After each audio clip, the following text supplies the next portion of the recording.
যেদিন রিসেপশন হওয়ার কথা ছিল সেই দিন সকাল সকাল আমি আর আমার বোন বাড়িতে চলে আসি, কারণ রাত্রিবেলা আমরা কি পরবো সেটা তো আমাদের সাথেই ছিল না। যাই হোক, আসার সময় তো আমরা বৃষ্টিতে একদম ভিজে গিয়েছিলাম, আর এসে নতুন জিনিস দেখলাম আমাদের গোপীনাথ একা একা খাট থেকেও নামতে শিখে গেছে। আর বাড়িতেও চলে এসেছে বলে এই বাচ্চা গুচ্চাগুলোও চলে এসেছিল বিকেল বেলায়। তারপরে আবার আমাদেরকে রিসেপশনের জন্য রেডি হতে হবে, আমরা আবার লেট করে ফেলেছিলাম, তাই আবার তাড়াহুড়ো লেগে গেছিল সাজগোজ করতে। যাই হোক, আমরা তো ছিলাম কনে পক্ষ থেকে, কনে যাত্রী, তো আমরা সবাই একই টাইমে পৌঁছেছি, মানে সবারই সাজগোজ করতে একটু দেরি হয়ে গিয়েছিল। এখনো পর্যন্ত কেউ আমরা দিদিকে দেখিনি, তাই এবার শুরু হলো এক এক করে সবার ঢোকার পালা। যেই তত্ত্বগুলো নিয়ে আমরা সবাই মিলে ঢুকেছিলাম সেগুলো কোনো রকমে কারো একজনের হাতে দিয়ে আমরা চলে গিয়েছিলাম দিদির সাথে দেখা করতে। দেরি করে পৌঁছালেও দেরি করে তো বাড়ি আসা যাবে না, তার কারণে এক এক করে শুরু হয়ে গেল সবার সাথে ছবি তোলা। দিদির সাথে তোলার পর আবার সিঙ্গেল সিঙ্গেল ছবিও আমরা অনেক তুলবো, তার কারণেও একটু তাড়াহুড়ো লেগে গিয়েছিল। আর একদিনে এটা খুব পরিষ্কার যে বিয়ে মানেই একগুচ্ছ ছবি। আর সেই দিন রাত্রেবেলা পড়েছিল বিভৎস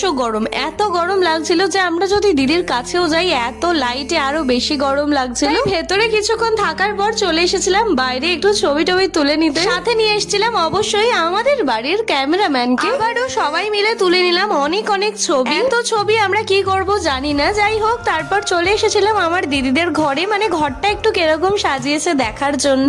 বিয়ে এখানেই শেষ। কেমন লাগছে জানাবেন। জয় নিতাই।